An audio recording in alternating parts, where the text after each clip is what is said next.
Welcome everyone to the pre-show for episode 9 of Tuesday Night Talks.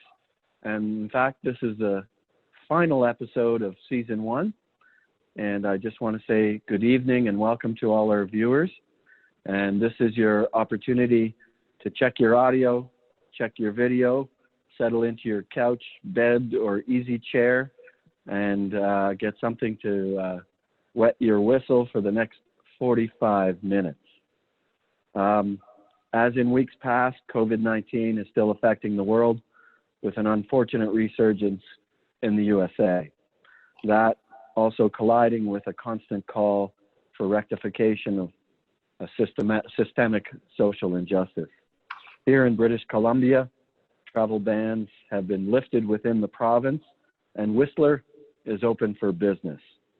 And the Audain Art Museum opened just this past Friday and will be open again tomorrow, Canada Day, and through till Sunday from 11 a.m.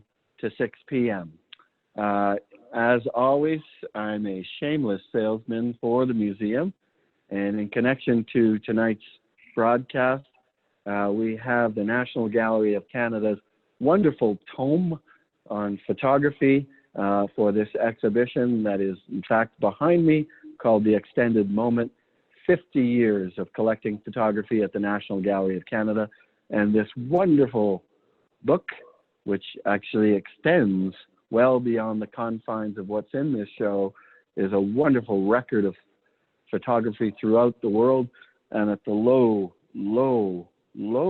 price of $45, as I'm being told off camera. Thank you, Justine. Here you go, Kyle. Okay, are we ready to go, Justine?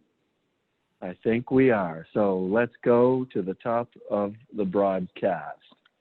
Okay, as I said in the pre-show, we're into episode 9 of Tuesday Night Talks, and this is the final episode for 2020. And for over a month now, this broadcast has been happening at a time when the COVID-19 pandemic is really butting up against the realities of social injustice, and particularly here in North America, where there has been a call to defund policing systems. And cultural institutions are now under greater scrutiny to engage in this call for social change. At the Audain Art Museum here in Whistler, on the shared territories of the Squamish and Lillooet Nations, new perspectives will be paramount to moving forward at this time. Tonight, over 260 people have registered, and we are no longer under the flashlight's glow because we're open. And further to our opening this past Friday at 11 a.m., we'll be open for Canada Day tomorrow at 11 a.m., and then the following Thursday, Friday, Saturday, and Sunday, 11 a.m. to 6 p.m.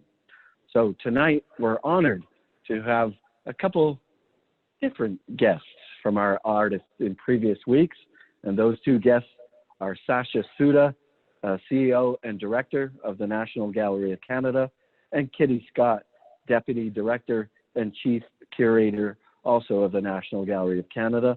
And they're coming to us live from Ottawa at 11 o'clock at night. Wow, they're staying up late just for us folks in British Columbia.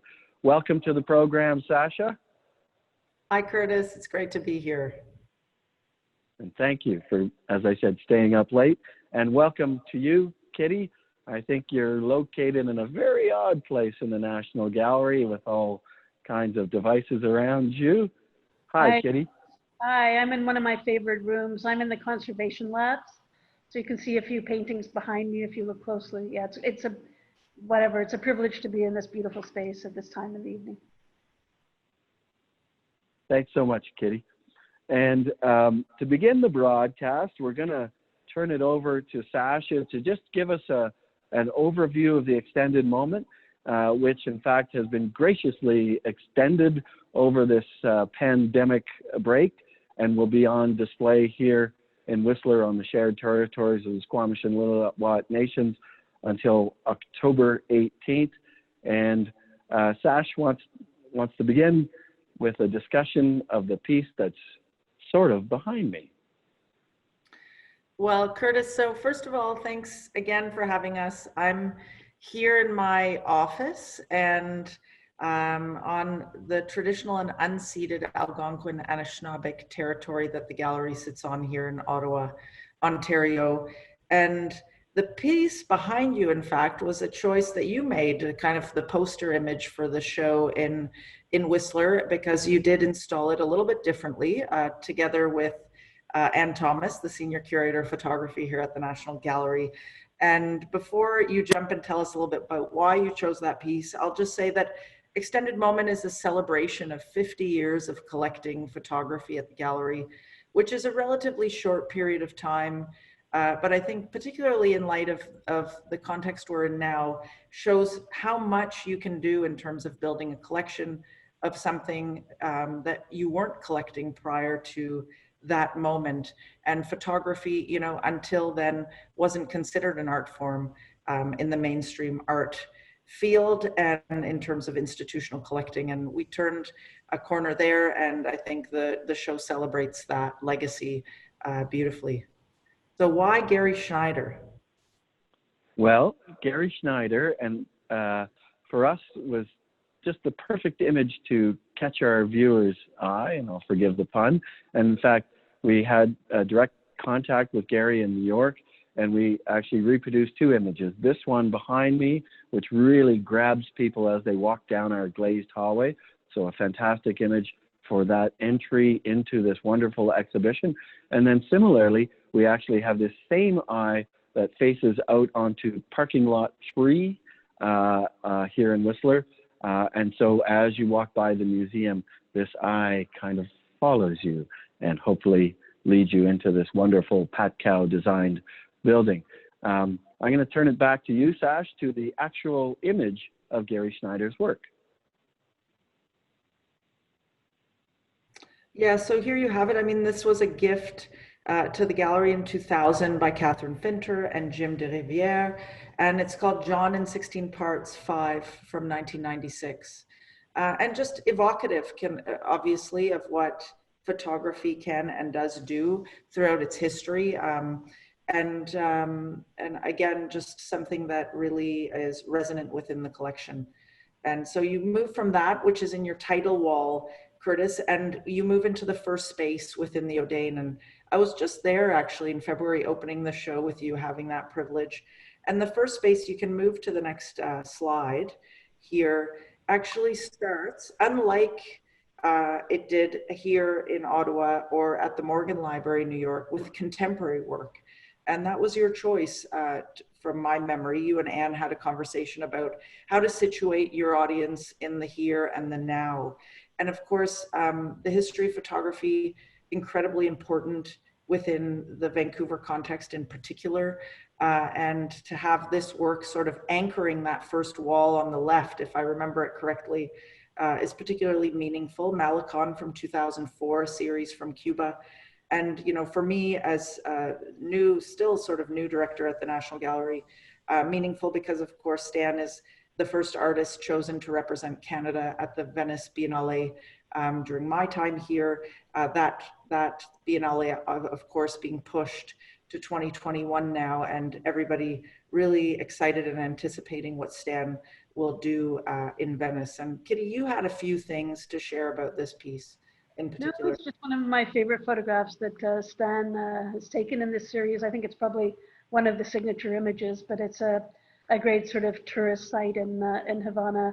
You're down near the water. People often sit along the wall and walk, promenade along that area, and the water does just kind of rise up like that from time to time. So it's a stunning image. Yeah, beautiful. And as you said, Sasha, the show looks quite different here, and Anne was great to work with myself in terms of presenting the contemporary section first, these very large scale works, which very much relates to our permanent collection and a particular strength in the Vancouver School of Photoconceptualism. Perhaps we can move to the next image by Fred Evans for you, Sasha. So Frederick Evans, Wells Cathedral, A Sea of Steps from 1903. I think one of the really exemplary pieces collected in the early days of collecting photography at the National Gallery, a kind of picture that now is almost impossible to acquire on the market. Not as large, for example, as the work that you see coming out of the photo conceptualist school, but even in this small image, let's say the size of a computer printout piece of paper, really evocative and monumental. I trained as a medievalist, somebody who studied medieval manuscripts, spent a lot of time in churches. Just love an image like this, which takes what was then absolutely contemporary technology of a Gothic subject and makes it feel modern. I mean, I'm always looking for these ties between past, present, and future. And I love when you can find that in a black and white photograph. So one of the treasures, something absolutely worth seeing if you have a chance to go see it in the flesh. The tonality of an image like this, it really is only done justice in person. We can move on to the next one. I'll hand this over to Kitty only after saying Lisette Model, amazing example of street photography, woman with a veil from San Francisco, 1949. I think, we're one of the major holders of her work. But of course, what's really important also is the kind of candid character of this piece and how different it is, for example, from the Evans that we were just looking at. And Kitty, you had a few things to share. Just Lisette Model is so associated with our gallery, and I think really forms an important part of the archives and photography collection. We're a place where scholars come to look at this work and think about this work. It's important to our identity. That's great. Excellent. Thank you. Next slide. And thanks. So this is actually a photograph I've been thinking about a lot lately. Dorothea Lange, migrant mother from 1936.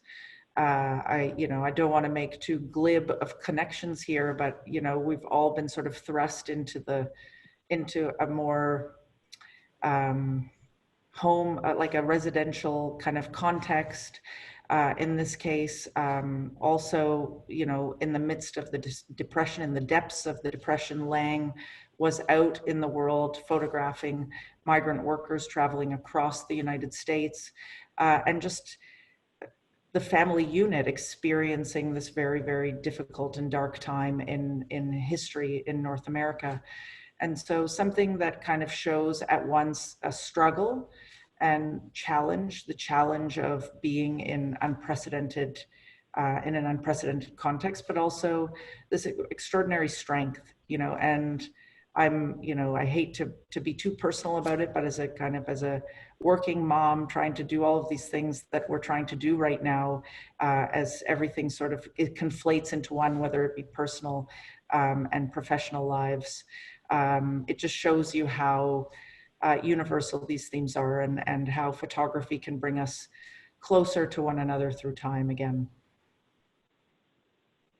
Great. And for the last image that Sash you'd like to talk about, we go back in time. Well, yeah, I mean, I was sort of interested, Curtis, in how you moved backwards in time through the show.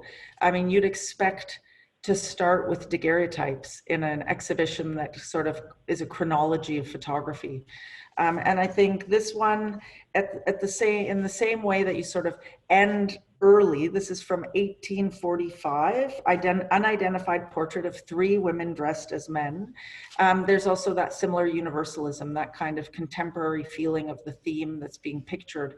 And something that makes maybe a medium that feels so distant to us, the daguerreotype, again, thinking about scale, this fits in the palm of your hand, sort of is within the tradition of the portrait miniature. So something that's really distant to us, now so used to taking photographs on our cell phones. This is something so unlike that, but similar again in scale. It's somehow familiar in theme. It feels very modern, and it's that conflation of both tradition in the past and modernity in the present, which are particularly compelling to me. And Curtis, I wonder if your audience, because this is close to where you have a historical display of, dozens of different cameras, if people ask about this technique and what separates it, say, from a cell phone photo? That's a great question, Sash. And the local museum here was wonderful in lending us a bunch of cameras, actually some of the first cameras in Whistler. And I can't help but notice as I rove around the gallery and watch our viewers experience this show that they really zoom in on the daguerreotypes in particular. So I think it's a wonderful way to show the way in which photography has changed so incredibly over the last 150 years. So this daguerreotype and the others in this show are definitely among the gems of the exhibition. So now we're going to turn to Kitty to talk about some of the recent acquisitions at the National Gallery of Canada. Thank you, Curtis. Our curators are always busy wandering around the world, looking at things and bringing some really beautiful things back to the gallery. And I guess I've chosen a few artists for you that are in the collection. And this is a still from Moira Davies, Les Goddesses from 2011. Moira Davies is known for her photography and video. She's based in New York, but really an artist who is well received, I think, all over the world. And I'm very excited that we're having a show of Moira's at Okan on October 1st, and we'll close on January 3rd. So we'll have a great kind of collection of her works. And she's really known for exploring the relationship between photography and language, and exploring the relationship between the still and the moving image. In a recent text, she likes to write a lot. In one of her recent texts, she talks about how at the age of 12 to 13, her family were actually living here in Ottawa, and she visited the National Gallery. And she remembers seeing the death of General Wolfe and the painting, of course, and the Joyce Wieland exhibition that was here, and how remarkable that was. And I think it really made an impression on her. In this still, you see her holding a text, and she reads it and walks back and forth in front of the window. And there's really a sense of, when you watch her videos, the sense of process embodied in them. And in this particular video, she weaves a tale about her own family, or weaves tales about her own family and the family of Mary Wollstonecraft, and does quite a bit of research on Mary's family. Let's just go to a few other stills from the film, from the video. Yeah, so you see here a great portrait, or a kind of, if you like, the invitation card from Moira's show at the Rivoli, and it really has that sort of Toronto, rough trade kind of feel. That this is, of course, again, you kind of see how we interact with photography, how we hold these kinds of paper objects in our hands when they're in our own collections. To move on, and again another set of stills from the video, but again you can see her looking at her own images and working through them in the photo boxes and thinking about them. So you see this kind of process of the artist. So again, I'm really looking forward to that show, and hope that some people from Vancouver will travel to Ottawa to see it. And of course, I know people are watching from all over the world and across the country. So I hope you all come to see this show. And the next piece is by an artist that's very well known here in British Columbia, and actually is featured here in the collection at the Audain Art Museum. And we'll hand it off again to you, Kitty. Yeah, so this is a work, I think from 2018, I think, by Brian Youngin. It's called Intimidation Mask. And I first saw it when I was working on the big show I did of Brian's for the AGO, I guess just last year. And this is one of the newer works that Brian had made. And, he's somebody who, in the very early days when he was working with Air Jordans, he would carefully unstitch them and carefully stitch them back together again to make these kind of, to transform the Nike shoe into things that resembled Northwest Coast sculptures. And here, of course, he's working in a very different manner. He's really cutting through the material, and he's taking one piece of a sneaker and using it over and over again to make this incredible form, which, to me looks like a kind of dragon a dragon from the apocalypse, or, you know, as in the justification written by the curators here at the National Gallery, more akin to a raven, its beak open, kind of in mid-sentence, if you like. But, you know, this is a work that is really shows Brian working through a lot of things. And I think, you know, if you go back to those first prototype for New Understanding works, you have a sense of this kind of sweetness, if you like. And as he was working on new pieces for the Art Gallery of Ontario show, he introduced a lot more tension into the work, and I think the work became angrier. And so this followed a series of warriors that he created, and you know, war bonnets that he made. And so you get this sense of aggression very much in the work. And I think an Intimidation Mask, this is not really something you'd want to see, you know, in a dark alley necessarily. So. Absolutely. And then you have another selection from a recent acquisition by Lorna Simpson. Yeah, so this is one of the works in the collection that I haven't seen yet. It's fairly recent. It's called Ice 4, and it's from 2017. And it's a very, very beautiful painting, large scale. And she's working through photographs. And there's a sense of almost like a big ice field, and then a kind of almost like, let's say, a volcano or something exploding above it. So there's this kind of hot and cold and incredible tension between these two temperatures, if you like. But, you know, the beautiful washes of white and cerulean blue. And then if you look closely at the image, you'll see it's layered over text taken from Jet and Ebony magazine.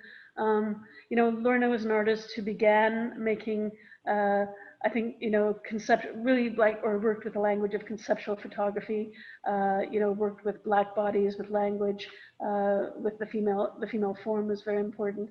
And this is really, her moving into painting fairly recently is really a radical transformation of her practice. And I think she's been able to do amazing things, and she's taken a lot of risk and has shown great courage. Yes, and just such a brilliant blue in this piece. Yeah. And lastly, with recent acquisitions at the National Gallery of Canada, we have Ibrahim Mahama.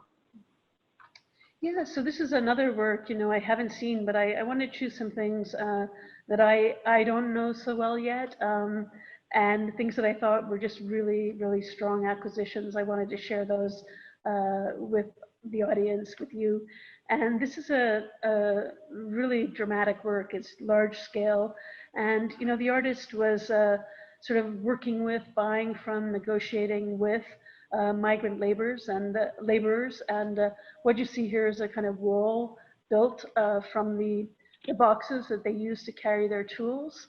And it creates a picture, if you like, of kind of human labor at the margins, the kind of precarious existence of these migrant workers, and together all of these boxes form this kind of architectural wall, this architectural barrier, and it looks to be an incredible piece. But I've yet to see it, so I'm looking forward to the day we can pull this out of our vaults and install it. You know, I told Curtis earlier today that it takes a very, very long time to install, and it's perhaps not as long as what I told Curtis, but it's a work that, you know, will take a great many hours from our conservation staff, from our technicians, etc. I'm really looking forward to us putting this work up soon. So I suppose 5 years at 24 hours a day was a bit of an exaggeration earlier today.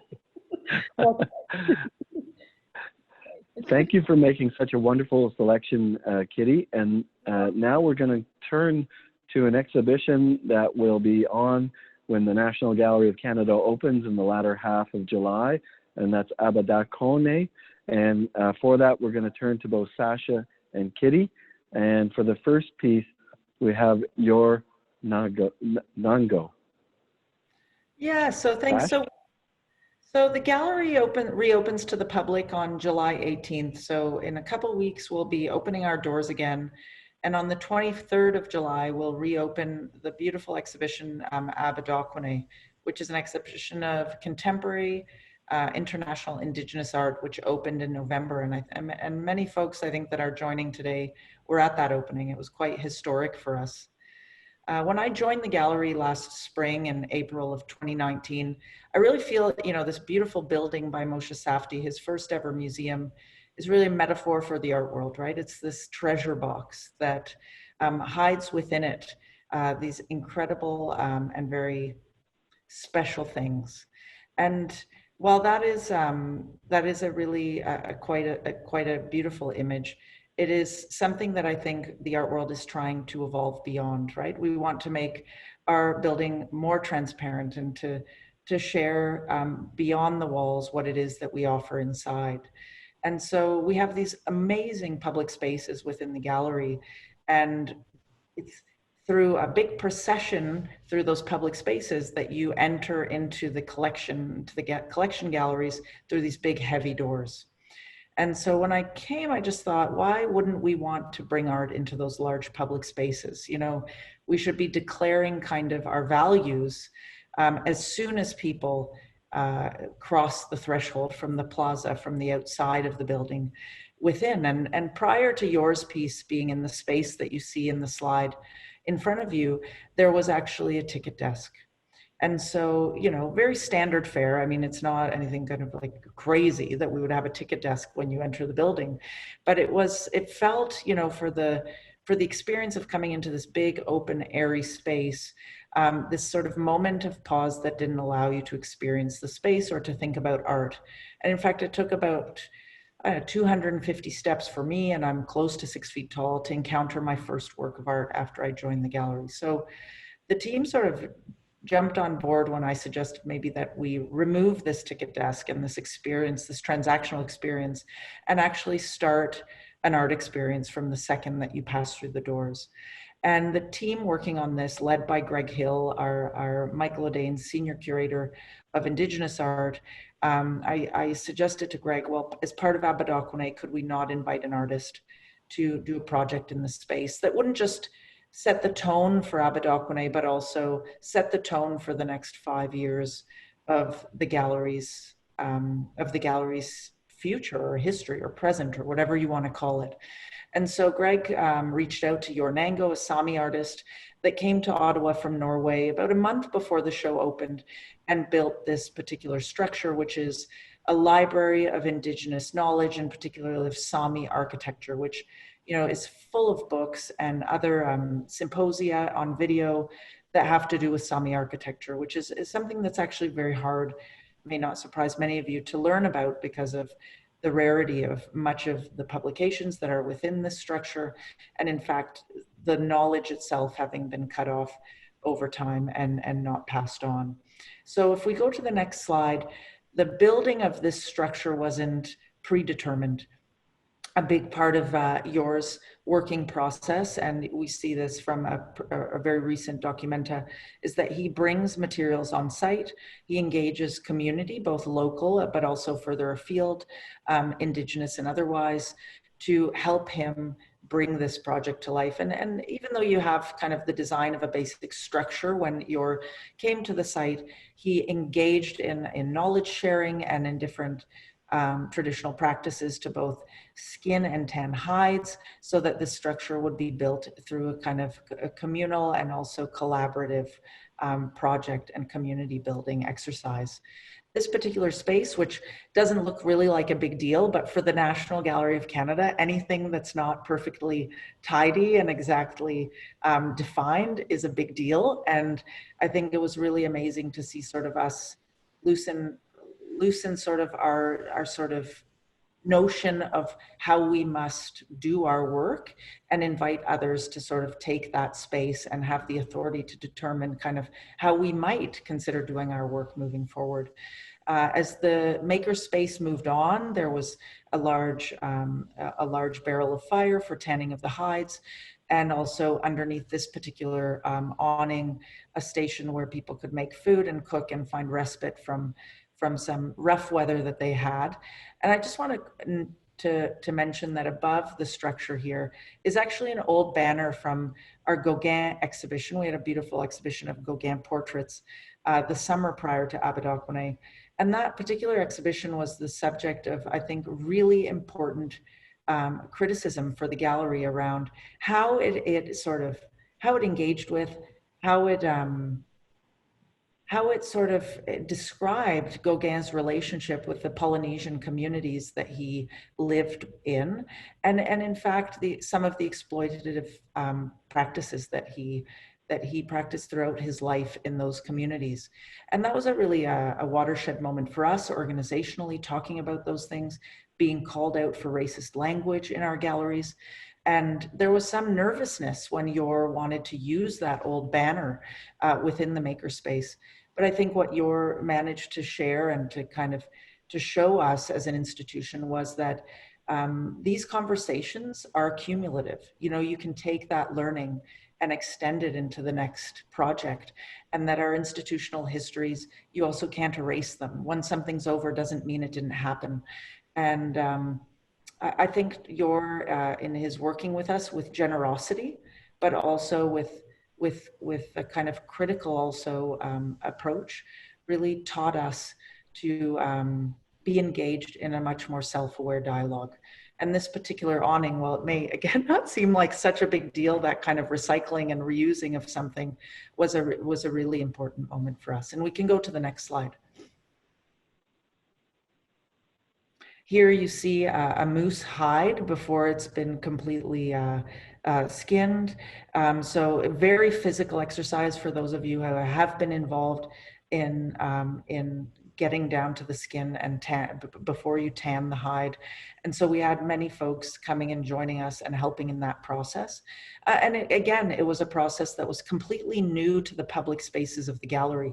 If you haven't been to the gallery, this is a zone that isn't often used anymore, but was originally designed as an amphitheater. And I think for some time early in the building's history was used often for music and other performance, but has been, I think, brought back to life through this really communal and special activity that went into building the library. We can go to the next slide. And then when you come into the gallery, you saw the shot of the library, the sort of glamour shot. But I think Yor and I used to kind of giggle because people would ask, you know, the project managers would ask, when is it going to be finished? And Yor would always say to me, kind of whisper quietly, like, it will never be finished, right? And he had an amazing team with him. This is Katarina, who's a Sami woman who teaches in Sweden, who's one of, you know, a master teacher of the Sami language. And while we were open to the public, she would often be there either sewing those tanned hides into book covers that would be used as part of the library, or she would be teaching Zoom classes of Sami language to her students around the world. So yet another example of that kind of knowledge sharing and that kind of way of bringing your various lives together within this institution to give it new life and meaning, and shared a number of wonderful meals with Katarina. And if you come to see Abidokone, or when you come to see Abidokone, you'll be able to see some of those notes that are taped to the wall still behind her, which I gleefully always kind of love people who ask me, did you forget to take those down? And the idea is no, you know, we didn't forget to take them down. They're all part of the piece and part of the conversation. And you can go to the next slide. This is just for all of you out on the West Coast enjoying your beautiful summer weather. Any relatively normal October week can bring you snow, rain, sun, and everything else. And so the teams, the community working out on the plaza dealt with all of that in extremely good measure. And here you can see some of that very physical labor being done there. And again, you know, this is for us as a heavily unionized institution with really very fixed ways of working, really pushed us, and we grew extraordinarily with those communities that came and generously shared their practices and knowledge with us. You can go on to the next slide. So as you came into the gallery, some of you may know this, the Colonnade. So in the old days, you would have gotten your ticket, and then you would have walked up this long ramp, which is, you know, let's call it about 180 steps up to the Scotiabank Great Hall at the top. I think here, a work that was in fact in a different form part of the Sakahan project, the original, the first or inaugural kind of international contemporary Indigenous project from 2013, led by our Indigenous curatorial team. It was brought back to life in these beautiful neon colors. And, you know, Joy is from the Muskeg Lake Cree Nation and is known for her beautiful work with Plains Cree syllabics. And some of you who have joined us know that Joy also designed these beautiful pins for the exhibition, the Seabadokwane, and which were given out to the 80 artists that joined us for its opening in November. So really grateful to Joy for this amazing work, which draws people's eyes and feet upward. As you get to the top, of course, you see Jordan Bennett's amazing work, which we can see in its full glory in the next slide, Tepkik. So this is, you know, the Great Hall, one of the really the signature space of Moshe Safdi's National Gallery of Canada, which actually we've never engaged in this way with a work of art hanging from the ceiling. And I can just say that it has totally transformed the space. We have a staff entrance and a public entrance at the gallery. And I used to kind of bug the staff to really try to use the public entrance more so that they could kind of experience what our community experiences when they visit with us. And in fact, the second that Jordan's piece went up, boy, like you couldn't get the staff out of the Great Hall. So it just shows you, just like with yours piece, that art and these projects and artists in particular and their thinking can really drive the way forward, force institutions to change and to change the culture and the way that we see our building and our surroundings.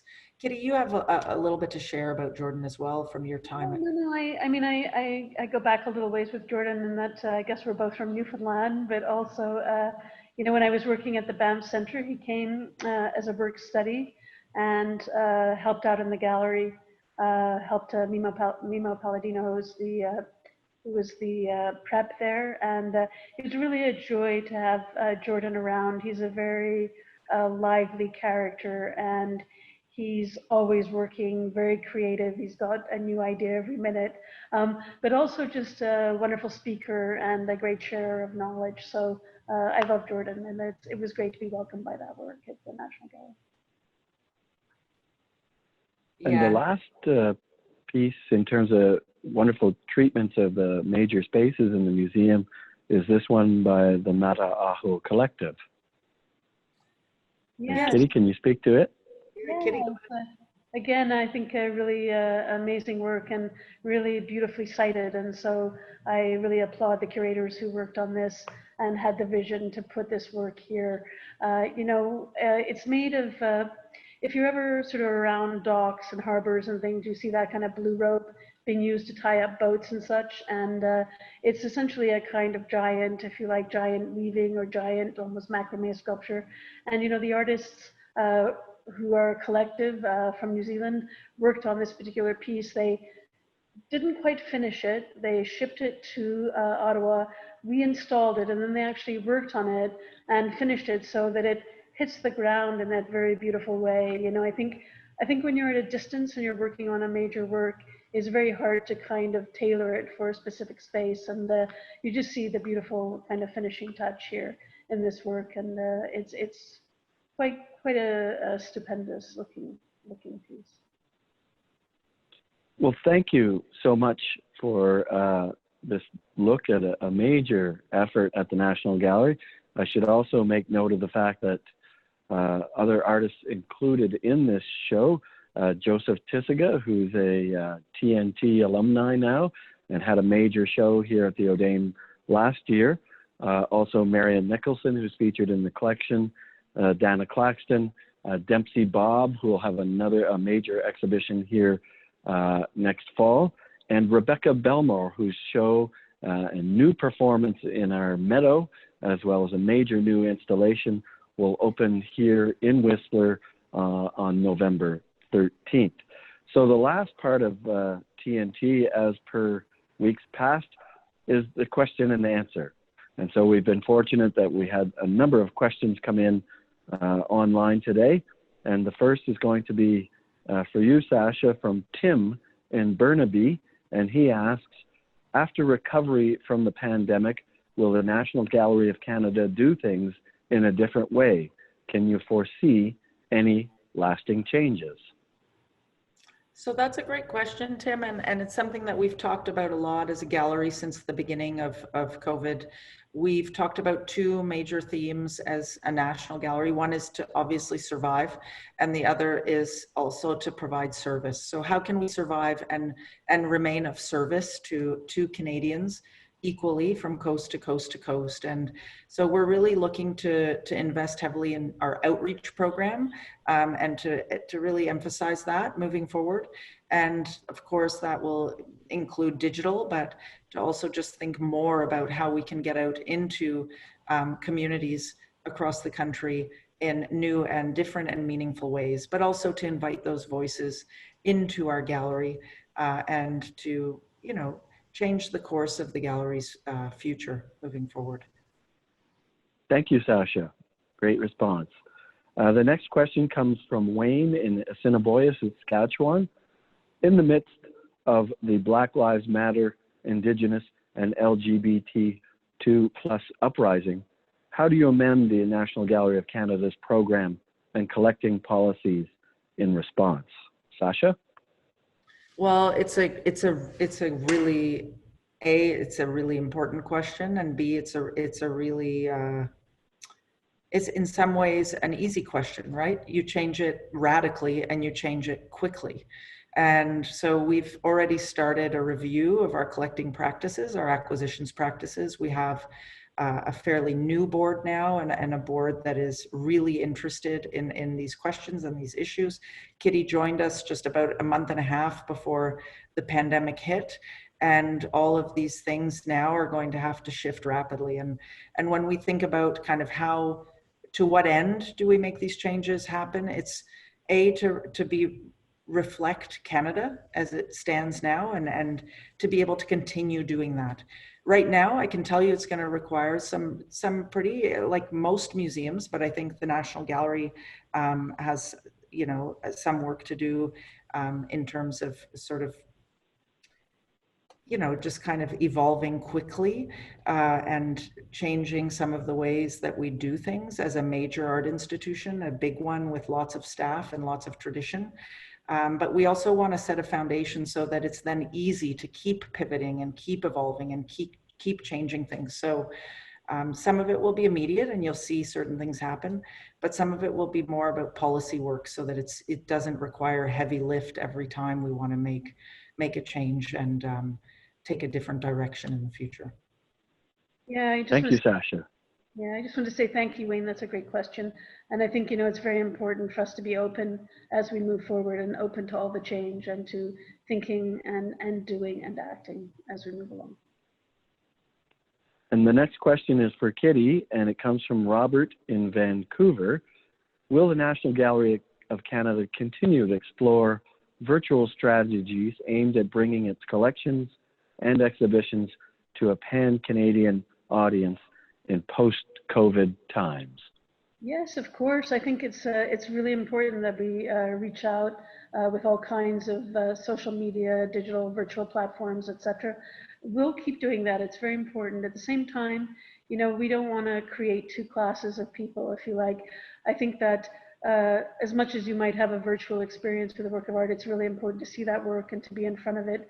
And so as much as we can, we'll be working on outreach, and we'll be working on bringing our collection and sharing it with people across Canada, working with different institutions, different curators to find ways to have our collection out there and experienced firsthand. Thank you, Kitty. And the final question is somewhat self-reflexive in the context of this institution, and it comes from Kevin in West Vancouver. How does the Audain Art Museum fit into the national landscape?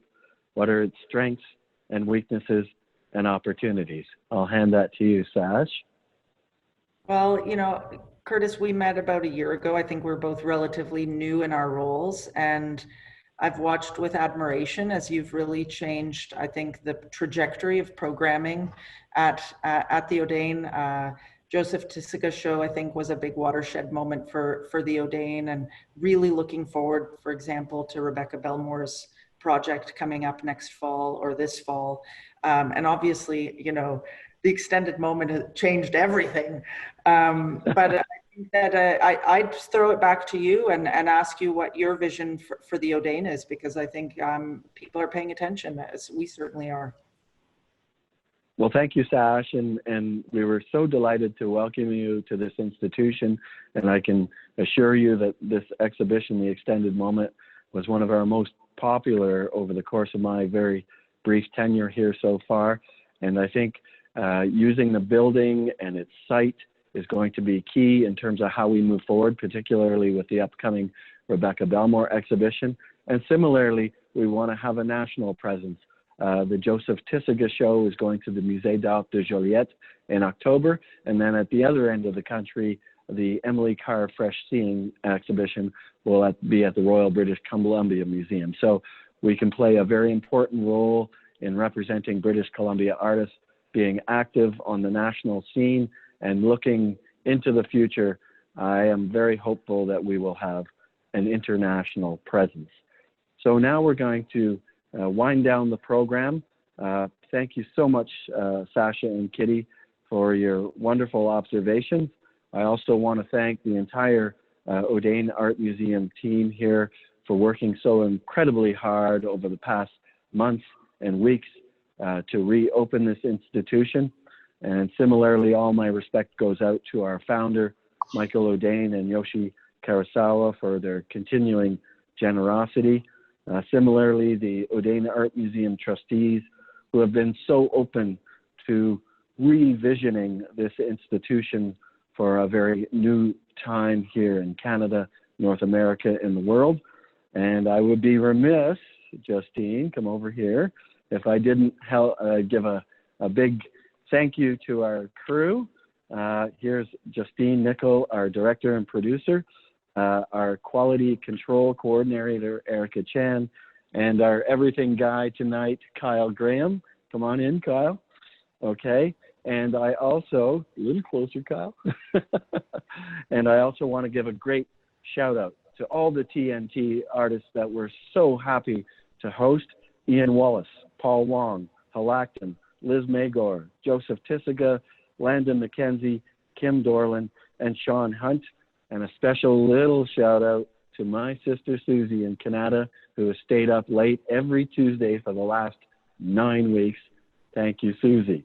So lastly, and actually not quite lastly, but I want to thank you, the viewer, for being so generous with your time, registering, sending in questions, stopping me in the grocery store to acknowledge how much you've enjoyed TNT. It's been a wonderful experience for us, and we're now developing season 2 of TNT that will open on Tuesday, January 5th, 2021.